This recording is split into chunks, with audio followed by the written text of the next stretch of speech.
Truss-rod repair issues we can sometimes have with gears, we're going to look at two sides. The first one we're going to have a look at is limiting screws, and all they do is limit the range of movement that your chain moves around the rear cassette. And the final one we'll have a look at is how to index the gears to stop them jumping in or out of whichever gear you've chosen. So on a rear mech, we quite often find that we've got 3 screws, and it's really important we don't touch one of them. This is called the B screw, and what this is, this just checks the range that we've got between the top jockey wheel and the largest sprocket. We don't need to adjust that. These are the 2 screws we're going to be interested in.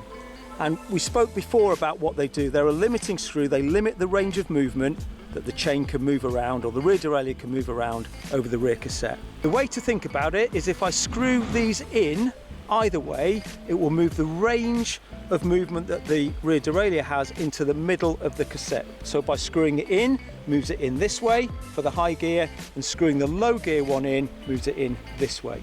If I screw the high one in now, when I come to drop into the gear, I should find that it won't go there. Okay, I can't get it to drop into that. So the checks when I'm out on the trail, if that's happening to you, is the first thing, just come and check that your mech hanger's tight and it's on straight. That's quite important. And that the jockey wheels are running straight as well. You can see that that's definitely the case here. A good indicator is what you should find is quite a slack bit of cable. So my cable's slack. Identify which limiting screw it is. We know it's this one for the high gear. And by turning it out, you'll actually see this start to move across. You should see it there. I'm going to turn it out and pedal until it drops into the gear that I want it to. There's a danger if I over loosen this that the chain will actually fall off and drop into here. It's going to be the same torque when I go into the low limiting screw. Again, I screw that in, which means that the chain will have to move into the middle of the cassette. It won't go all the way up. Exactly the same. I can't get that to go any further. Same process. Is this straight? Are there any obstructions that are causing it, that are stopping it, allowing it to move up?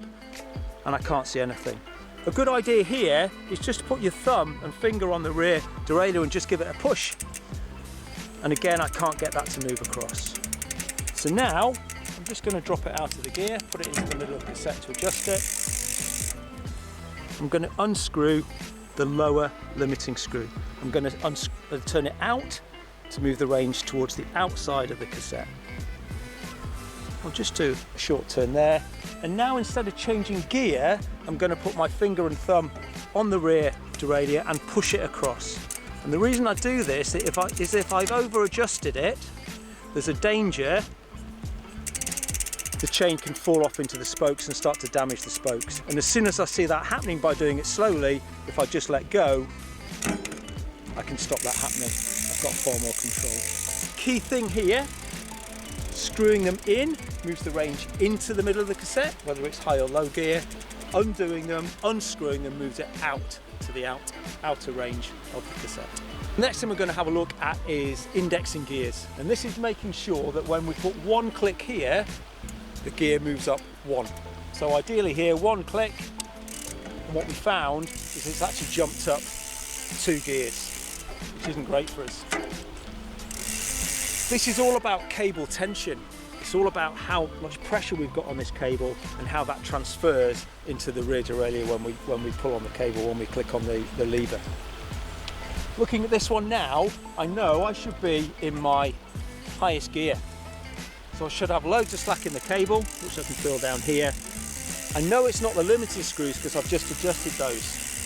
So this has to now be about cable tension. I've already checked this is straight, I've checked there's no obstruction and there's no damage to the teeth. So this is about cable tension. All bikes will have a barrel adjuster, which is a micro adjustment of the cable tension. Some of them will be here on the rear derailleur, which is actually quite handy, but on this bike, it's one that we can do on the hoof when we're riding through. If I was to take the cable off this totally, this would sit in the highest gear. It's not sitting in the highest gear, so that tells me the cable tension is too tight and I've got to slacken it off. So I'm going to come to the front of the bike to the barrel adjuster, and I'm going to turn the barrel adjuster away from me, which is going to reduce that cable tension. If I do this and pedal at the same time, there's the noise. It's now running quite freely.